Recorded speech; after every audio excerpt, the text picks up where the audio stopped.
चलो भाई, Young's modulus में थोड़ा सा और आगे चलते हैं। और ये इंटीग्रेशन वाली प्रॉब्लम तो देख ली है, बड़ी इंटरेस्टिंग थी। अब मैं आपको एक बड़ी बढ़िया छोटी सी और प्यारी सी ट्रिक बताने वाला हूं, जिससे हमारे यंग्स मॉडुलस के कई सारे क्वेश्चंस में अपना काम आसान हो जाएगा। देखो, अच्छी बात है कि कोई बहुत कॉम्प्लिकेटेड बड़ी खतरनाक सी ट्रिक नहीं है, बड़ी सिंपल सी ट्रिक है। और हम बेसिकली ये करने वाले हैं कि आप सोच के देखो, अभी तक हमने जितनी भी फिजिक्स पढ़ी है उसमें हमने 2 बार इलास्टिक ऑब्जेक्ट्स की बात करी है। पहली बार आप याद करो कि जब हम न्यूटन्स लॉ देख रहे थे, तो न्यूटन्स लॉ के टाइम पे मैंने आपको एक आइडियल स्प्रिंग के बारे में बताया था। F = kx होता था, हाफ kx² एनर्जी होती थी एंड सो ऑन। और हमने देखा था कि ये आइडियल स्प्रिंग को आप स्ट्रेच कर सकते हो, कंप्रेस कर सकते हो, इलास्टिक ऑब्जेक्ट था एक तरीके से। अब आप यहां पे देखो कि अगर मान लो सपोज मेरे पास एक रॉड है, तो रॉड भी जो हम देख रहे हैं, रॉड्स या वायर्स जो हम देख रहे हैं, इसको भी हम स्ट्रेच कर रहे हैं। रॉड अगर होगी तो कंप्रेस भी कर सकते हैं, ये भी इलास्टिक ऑब्जेक्ट्स हैं। ये 2 इलास्टिक ऑब्जेक्ट जो हमने अभी तक देखे हैं, इनके अंदर एक बड़ी बढ़िया सिमिलैरिटी होती है। और वो सिमिलैरिटी अगर आप पकड़ लो, और वही अपन अभी करने वाले हैं, वो सिमिलैरिटी अगर आप पकड़ लो, तो जो स्प्रिंग्स के केस में आपने छोटे बड़े शॉर्टकट्स या फॉर्मूले डिराइव किए थे, वो सारे के सारे शॉर्टकट और फॉर्मूले आप यहाँ पे यंग्स मॉडुलस वाले चैप्टर में, इलास्टिसिटी वाले चैप्टर में वायर्स के लिए लगा सकते हो। अब मैं क्या सिमिलैरिटी की बात कर रहा हूँ, देखो बहुत सिंपल सी सिमिलैरिटी है। सेम, अगर मान लो सपोज मेरे पास एक स्प्रिंग है, ठीक है, एक साइड से फिक्स कर देता हूँ, इधर से खींचता हूँ, तो यू नो वेरी वेल कि अगर फोर्स लगाऊंगा जितना ज्यादा, उसी के प्रोपोर्शनल एक्सटेंशन होगा। और हम स्प्रिंग के लिए बोल सकते हैं F = kx, तो चलता है। अब आप ध्यान से देखो कि इसी तरीके से अगर मान लो सपोज मैं एक इलास्टिक वायर लेता हूँ, और इलास्टिक वायर को भी अगर मान लो सपोज मैं पुल करता हूं, इलास्टिक वायर का Young's modulus, cross sectional area, length, ये सब आपको गिवन है। और मान लो सपोज मैं इस वायर को पुल करता हूं, तो you know very well that Young's modulus is equal to stress divided by strain, ये होता है। थोड़ा सा इसको रीअरेंज कर लोगे तो आपको मिल जाएगा F = YA डेल्टा L/L, ये बोल सकते हो। And now you can see, I want you to observe कि अब आप ध्यान से देखो कि ये वाला जो रिजल्ट है, सॉरी जो फॉर्मूला था, और ये वाला जो रिजल्ट है, ये दोनों के दोनों बिल्कुल 100% सेम है। नाउ यू माइट से कि सर सेम कहाँ, ये तो छोटा सा है, ये बड़ा दिख रहा है। ऐसा थोड़ी होता है छोटा बड़ा है। आप वैसे अगर आप देखो तो दोनों का आइडिया बिल्कुल सेम है कि यहाँ पे जितना ज्यादा फोर्स लगाओगे उसके डायरेक्टली प्रोपोर्शनल होगा एक्सटेंशन, बाकी सब हो जाएगा कांस्टेंट। यहां पे भी आप देखो, एक सिंपल वायर को भी अगर आप देखो, इलास्टिक वायर को भी जितना ज्यादा फोर्स लगाओगे उतना ज्यादा उसका एक्सटेंशन होगा, डायरेक्टली प्रोपोर्शनल है। और यहां जितनी सामने चीजें आती हैं, ये सब एक तरीके से हम प्रोपोर्शनलिटी कांस्टेंट में डाल सकते हैं। तो अगर आप इतना बोल दो कि एक इलास्टिक वायर का ये जो YA/L आ रहा है, Young's modulus into area upon L, 3 चीजों का जो कॉम्बिनेशन है, YA/L को अगर आप इसका एक तरीके से इफेक्टिव स्प्रिंग कांस्टेंट बोल दो, देन यू कैन से कि ये दोनों रिजल्ट बिल्कुल सेम हो जाएंगे। और यही हमारा प्लान है। Let me right that now first of all. तो मैं ये बोलने वाला हूं कि किसी भी इलास्टिक वायर का इफेक्टिव या इक्विवेलेंट स्प्रिंग कांस्टेंट अगर मैं बोल देता हूं YA/L, तो फिर मैं कह सकता हूं कि ये जो वायर है, ये बिल्कुल एक आइडियल स्प्रिंग की तरह बिहेव करेगा। और आइडियल स्प्रिंग जो F = kx फॉर्मूला फॉलो करता था, वो ये भी फॉलो करेगा। जो सीरीज पैरेलल कॉम्बिनेशन होते थे वो इसके भी होंगे। जो एनर्जी वहां पे हम अपन फॉर्मूला लगाते थे, वो यहाँ पे सिंपल इलास्टिक वायर के लिए भी चल जाएगा। सारे के सारे जो स्प्रिंग के लिए हमने पर्क्स या फॉर्मूले, शॉर्टकट्स वगैरह निकाल रखे थे, वो सारे के सारे फ्री में अपने इलास्टिक वायर को मिलने वाले हैं। ये बात है। बस इलास्टिक वायर को बस इतनी सी बात माननी होगी कि भाई मैं एक स्प्रिंग हूं, और मेरा जो इफेक्टिव स्प्रिंग कांस्टेंट है वो हो जाएगा YA/L, ये चीज है। तो ये ध्यान रखना है, छोटा सा जो रिजल्ट हमने निकाला है, ध्यान रखना कि स्प्रिंग का, सॉरी एक इलास्टिक वायर का इफेक्टिव स्प्रिंग कांस्टेंट हो जाता है YA/L। देखो, इसको याद रखना भी बहुत आसान है, बिकॉज आपको ये याद होगा कि स्प्रिंग कांस्टेंट बड़ा होता था अगर, तो स्प्रिंग रिजिड होता था, हार्ड हो जाता था। अब यहां पे भी आप देखो कि यंग्स मॉडुलस अगर बड़ा होता है, तो जो वायर्स होते हैं वो ज्यादा डिफिकल्ट टू स्ट्रेच होते हैं, वो ज्यादा हार्ड होते हैं। स्टील का अगर आप वायर देखोगे तो ज्यादा होगा एज कंपेयर टू रबर। तो वाई ज्यादा होगा तो हार्डनेस ज्यादा होगी, के ज्यादा होना ही चाहिए। क्रॉस सेक्शनल एरिया अगर ज्यादा होगा तो भी उसको स्ट्रेच करना मुश्किल होगा। आप देख लो कि आयरन के मैं आपको एक पतला सा वायर देता हूं, और आयरन की ही बने हुई मान लो सपोज रेल की जो पटरी होती है, वो एक उसका एक पीस दे देता हूँ और मैं आपको बोलता हूँ कि भाई वायर को स्ट्रेच करके दिखाओ। अब आपने मानो बड़ी सारी जिमिंग करी है, खूब बॉडी वॉडी बना रखी है, तो वायर को तो आप मे भी ताकत लगाओगे तो स्ट्रेच हो जाएगा मे बी, लेकिन कितनी भी बॉडी बना लो, मुझे नहीं लगता कि रेल की पटरी को अगर आप ऐसे खींचोगे तो उसको एक प्रॉपर एक्सटेंशन दे पाओगे। It will be very very difficult. तो यहां पे आप देखो कि ये देख सकते हो कि क्रॉस सेक्शनल एरिया ज्यादा होगा तो स्ट्रेच करना मुश्किल है, वाई ज्यादा होगा तो स्ट्रेच करना मुश्किल है, इसीलिए ये दोनों न्यूमरेटर में आ रहे हैं। और एल हमें पता है कि जितना लंबा स्प्रिंग होता है उतना उसको एक्सटेंड करना आसान होता है, इसीलिए एल अगर आप देखोगे तो डिनोमिनेटर में आ रहा है। तो बात यह है कि अगर थोड़ा सा समझ के याद करोगे तो एग्जाम में फॉर्मूले ज्यादा अच्छे से याद रहेंगे। एक आध चीज अगर थोड़ी बहुत भूल भी जाते हो तो कॉमन सेंस लगा के, आइडियाज लगा के आप याद कर सकते हो कि भाई ये ऊपर आता था, ये नीचे आता था, एंड सो ऑन।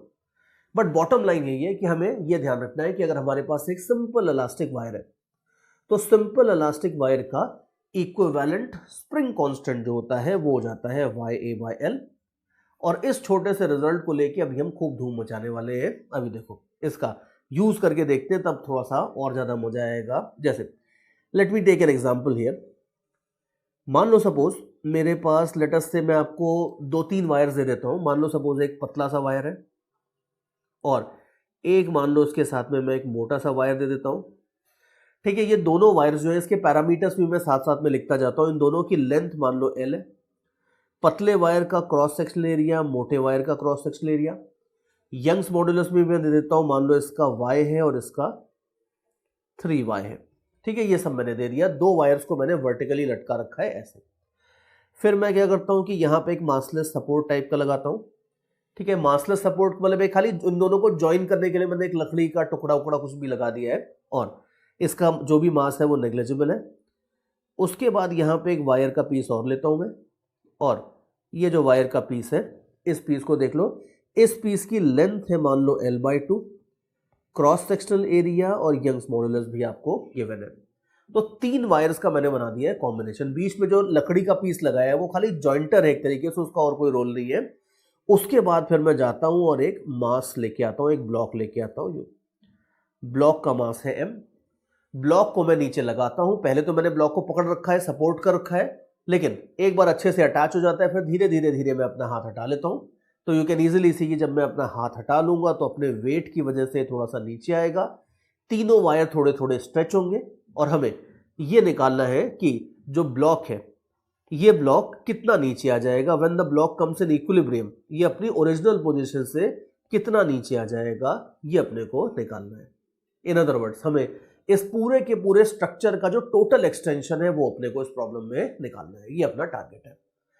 छोटा सा एक एजम्पशन और कर लेते हैं, इनफैक्ट गिवन ही है आपको कि ये वाला जो लकड़ी का पीस है इसकी लेंथ बहुत स्मॉल है। मतलब क्या होगा कि देखो प्रॉब्लम ये आएगी कि अगर एक वायर हार्ड है और एक सॉफ्ट है और उसको अगर आप ऐसे खींचोगे तो सॉफ्ट वाला वायर स्ट्रेच हो जाएगा और हार्ड वाला वायर कम स्ट्रेच होगा। तो प्रॉब्लम ये आएगी कि अगर इस लकड़ी के पीस की लेंथ ज्यादा होगी तो दिक्कत दूसरी ये आएगी कि वायर थोड़ा सा टेढ़ा भी हो जाएगा, which will further create problems. तो मान लो सपोज ऐसा कुछ नहीं है, ये टेढ़ा नहीं होता है, ये सब हमने एज्यूम कर लिया है एंड सो ऑन। अब हमें निकालना है कि इक्विलिब्रियम में इस ब्लॉक का अपनी ओरिजिनल पोजीशन से डिस्प्लेसमेंट कितना हो जाएगा। और अभी देख लो कि ये टिपिकली वैसी प्रॉब्लम है जो हम सीरीज पैरेलल कॉम्बिनेशन से सॉल्व करते थे when we were talking about springs.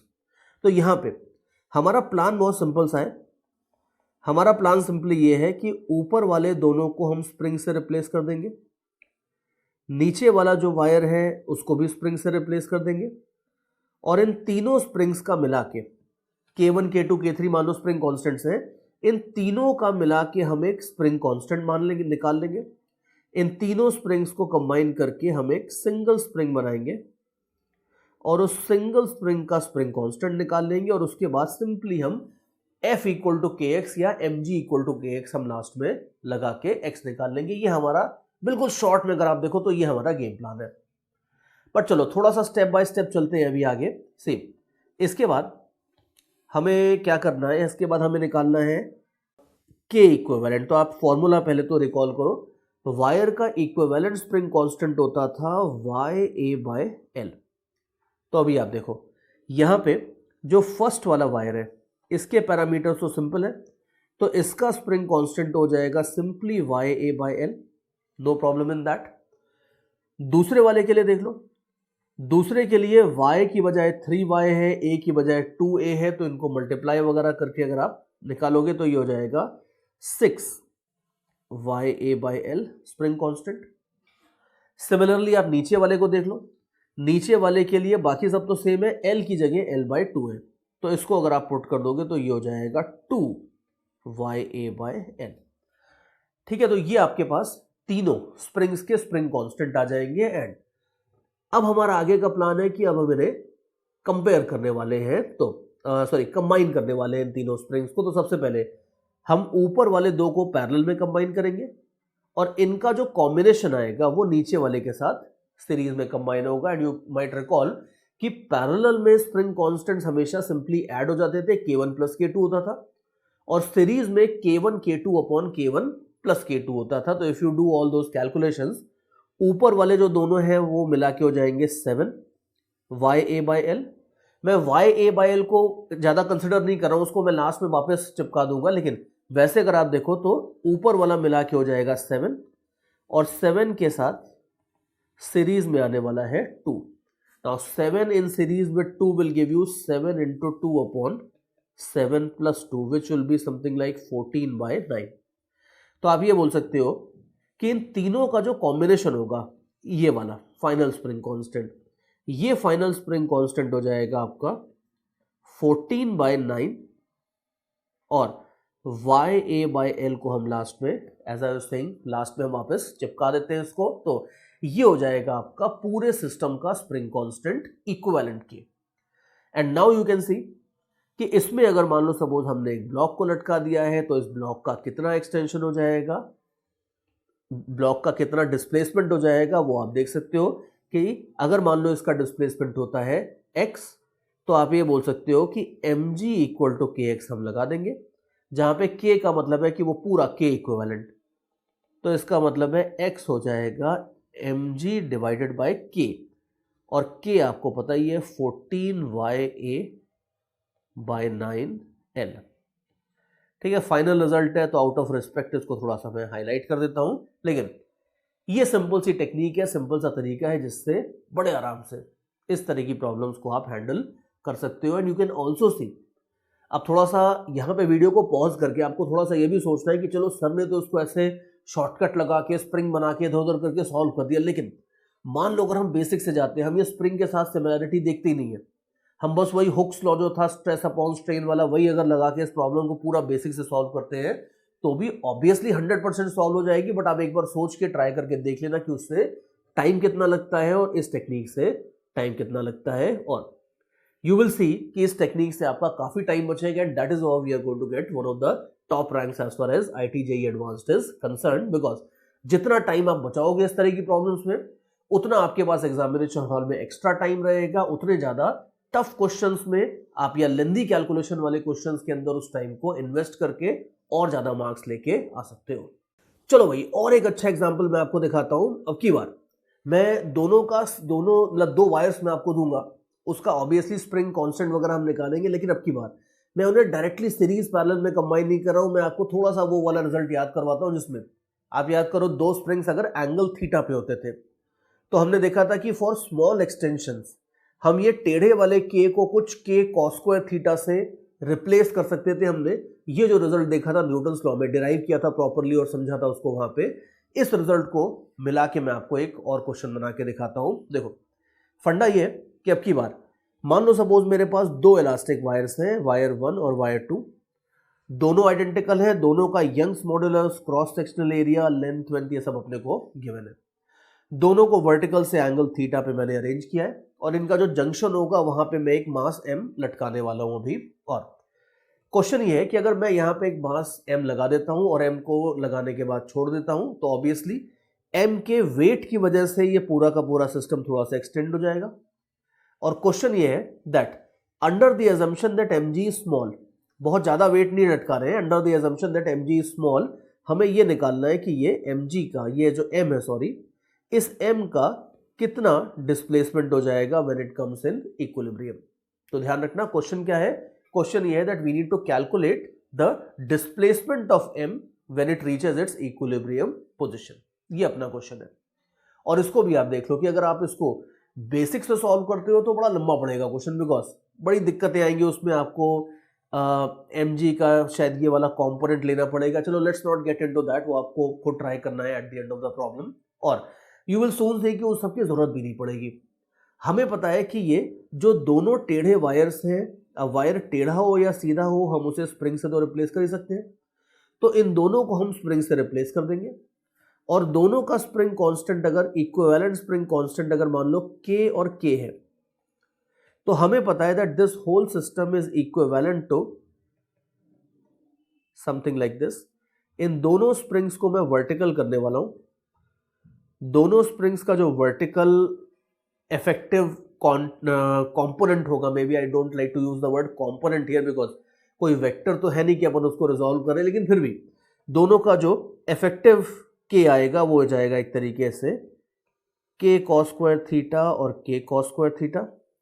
अब यहां पे एक छोटी सी बड़ी इंपॉर्टेंट बात है कि ध्यान रखना कि जस्ट इन केस अगर आपको थोड़ा चमत्कार जैसा लग रहा है कि सर ये K cos स्क्वायर थीटा कहां से आ गया, तो इट इज इंपॉर्टेंट कि आप न्यूटन्स लॉ के ऊपर वापस जाओ, और न्यूटन्स लॉ पे हमने स्प्रिंग वाला जो सेक्शन था वहां पे मैंने आपको ये डिराइव करके बताया था कि ये K cos स्क्वायर थीटा कैसे आता है। हमने डिटेल में इसकी डेरिवेशन भी देखी थी, इसके ऊपर एग्जांपल्स वगैरह लेके बड़े इत्मीनान से धीरे धीरे मैंने वहां पे ये चीज समझाई थी। तो अगर मान लो सपोज यहां तक पहुंचते पहुंचते वो चीज भूल गए हो, या इवन वर्स अगर मान लो वो चीज आप स्किप करके डायरेक्टली यहाँ पे आ गए हो, तो उसको एक बार वापस जाके देख लो, बिकॉज ये K cos स्क्वायर थीटा वाला फंडा बहुत दूर तक अपने साथ में चलने वाला है। आगे चल के SHM करके एक चैप्टर आएगा, उसमें भी ये काम आएगा, बहुत जगहों पे ये चीज काम आने वाली है। और बार बार मैं बोलता हूँ कि कहीं भी कि आपके जो ये रिकॉर्डेड लेक्चर्स है, रिकॉर्डेड वीडियो लेक्चर्स का ये जबरदस्त एडवांटेज है कि अगर कहीं कोई पुराना कंसेप्ट छूट गया है, भूल गए हो, वीक रह गया है, तो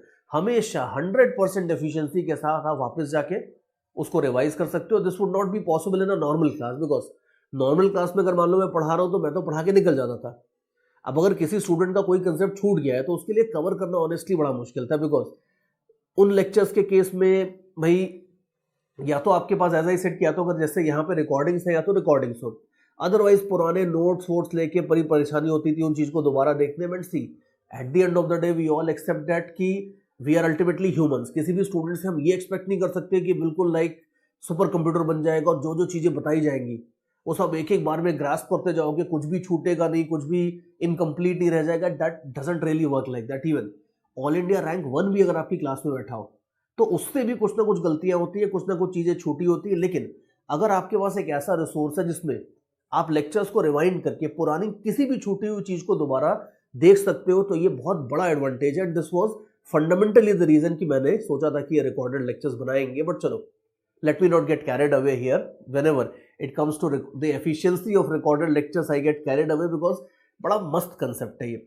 और अगर एक सिंसियर स्टूडेंट है तो सिंसियर स्टूडेंट के लिए इससे बेहतर कोई तरीका नहीं है पढ़ने का। It is essentially a book जो ऑडियो वीडियो फॉर्मेट में है, जिसको आप थोड़ा इंजॉयबल तरीके से पढ़ सकते हो। बट चलो, let me come back to the topic again.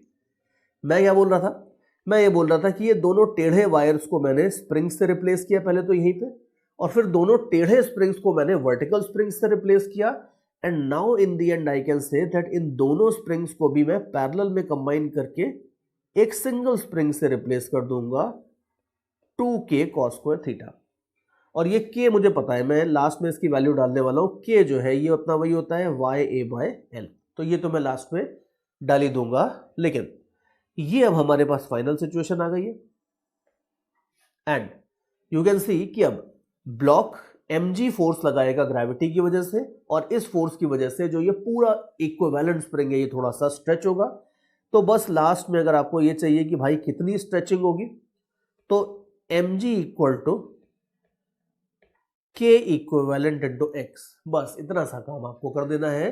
और इससे आपको मिल जाएगा एक्सटेंशन, ये एक्सटेंशन हो जाएगा mg/2